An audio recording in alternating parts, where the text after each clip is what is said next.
Tailypo, a newfangled tall tale. Retold by Angela Shelf Medearis.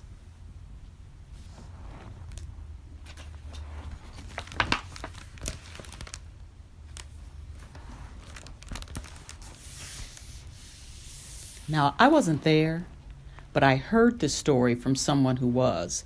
It seems that a little boy and his mama and daddy lived in an old cabin on a farm in the Texas Hill Country. Well, this story happened in the hottest part of the summer. Mama and daddy worked out in the fields until late at night, trying to make a cotton crop. They usually left Kenny Ray, their little boy, home alone with his dog, Fang. When that dog was around, Kenny Ray was never afraid. Fang was the toughest, foulest, fiercest, most vicious chihuahua you've ever seen in your whole life. Some folks said that he was the meanest 2.5 pounds of dog flesh in the great state of Texas. Now, it was Kenny Ray's job to fix breakfast, lunch, and dinner for his parents. Times were hard. For weeks, the family had had nothing to eat but beans and greens for breakfast, beans and greens for lunch, and beans and greens for dinner. Well, one night after dinner, Kenny Ray's mama and daddy got ready to return to the fields to work by moonlight. "That was a good meal," Mama said. "Sure was," Daddy said. "But I do wish we had some meat for the pot." "So do I," Kenny Ray agreed. "There are just enough greens for dinner tonight and breakfast in the morning. We're out of beans." "We'll be all right," Daddy said. As they left for the fields, "Something good will happen. You just wait and see." Kenny Ray covered the last helping of greens with the heavy iron pot lid. Then he got ready for bed. He just settled down with a good book when he heard a strange noise.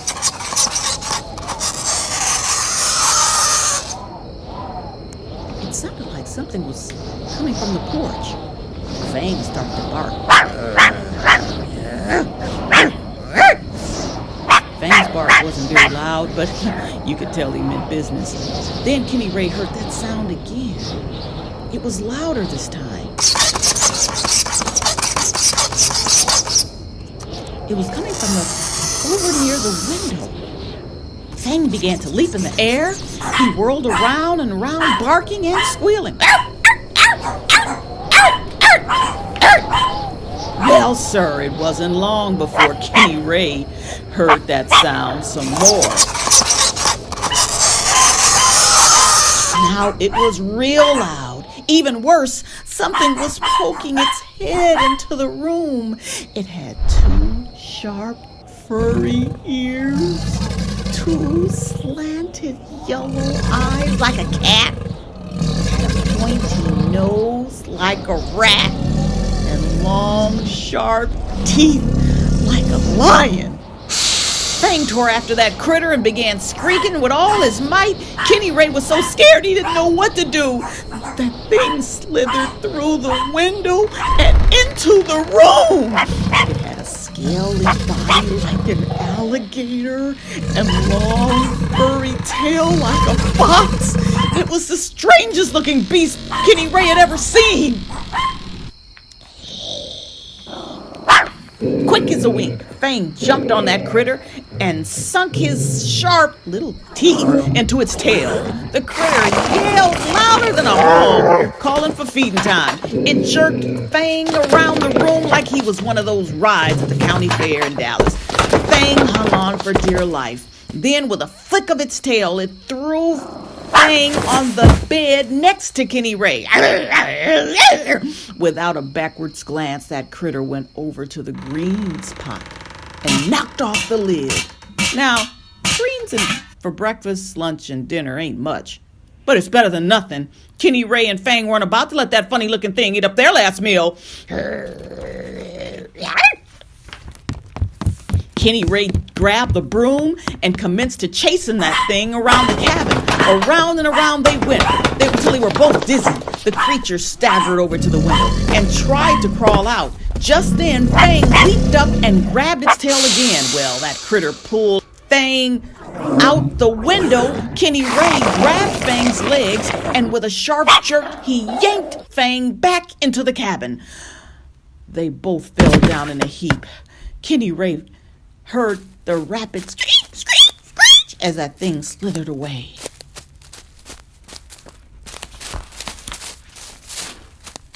The boy jumped to his feet and slammed all the windows shut. Then he crawled into bed as shaky as a newborn baby calf. Fang leaped up and dropped something next to him. It was long and furry. That creature had shed its tail the way a snake sheds its skin. Kenny Ray put the tail on the mantelpiece. What a night!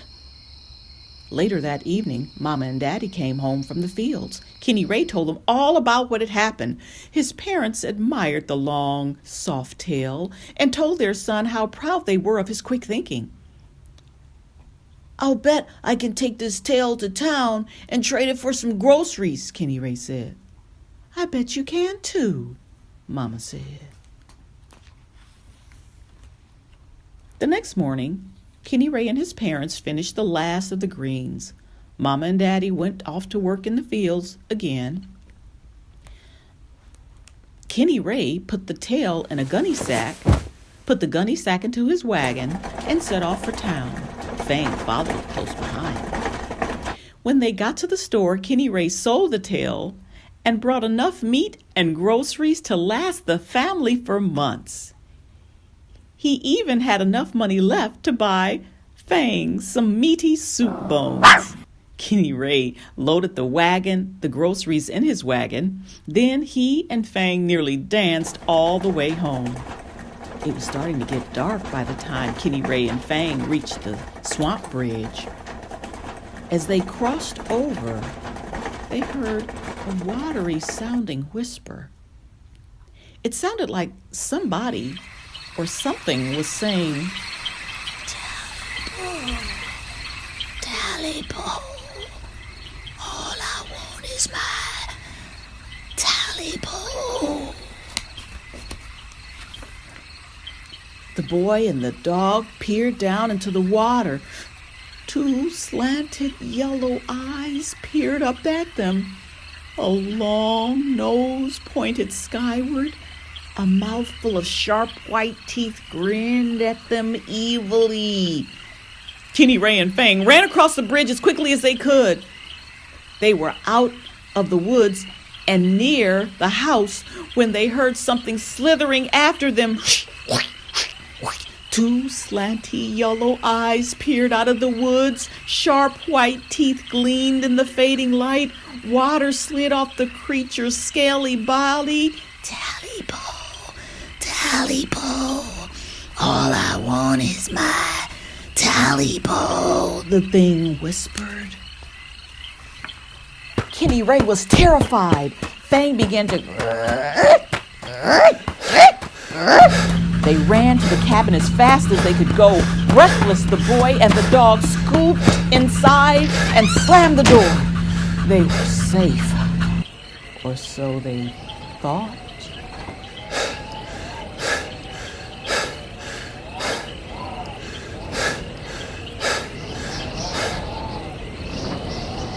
Like a flash of summer lightning, that creature leaped through the window and into the room. Fang tore after it. Around and around the room they went. Kenny Ray grabbed a broom and joined in the fray.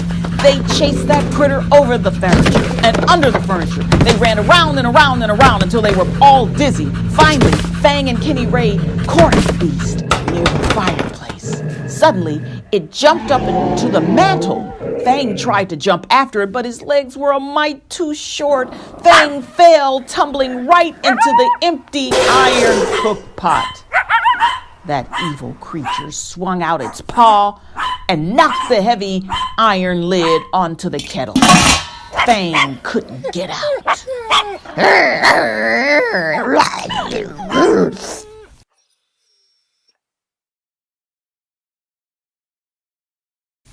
The creature's sharp white teeth stretched into a grin.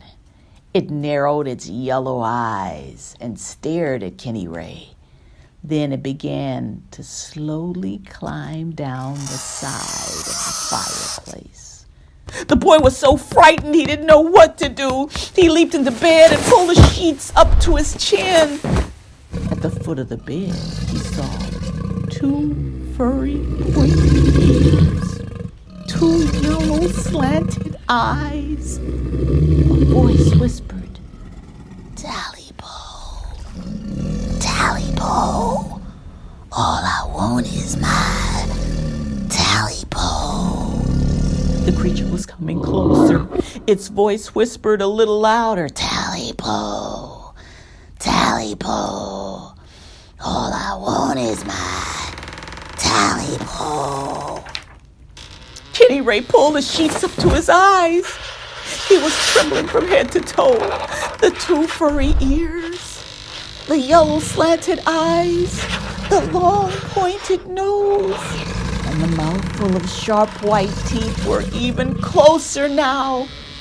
The voice whispered louder, "Tailypo, Tailypo, all I want is my Tailypo." Kenny Ray threw the sheets over his head. He was sure he was done for. Then he heard Fang whimpering in the iron pot. The thought of his poor little dog trapped in that deep, dark kettle gave Kenny Ray all the courage he needed. He whipped the sheets off of his head and sat up. He found himself and that strange swamp creature staring eyeball to eyeball. In a loud voice, that creature said, "Tailypo, Tailypo, all I want is my Tailypo." Kenny Ray was terrified, but out of somewhere there came a big, huge, horrible voice that roared out of his mouth, "I don't have your Tailypo!" Well, that swamp creature was so scared it turned white as a ghost and rolled head over heels off the bed. It clambered out the window and disappeared into the dark night. Kenny Ray jumped out of bed, slammed all the windows as fast as he could. He rescued Fang from the iron cook pot and gave him a juicy soup bone. Then, whistling happily, he started to cook dinner. Soon afterwards, Kenny Ray's mama and daddy came home. Kenny Ray told them all about his adventure while they ate the good food Kenny Ray had prepared. As for that swamp creature, it was never, ever seen again. Well, at least I don't think it ever was. The end. To find Tailypo, A Newfangled Tale, and other books by Angela Shelf Medearis, visit your local library.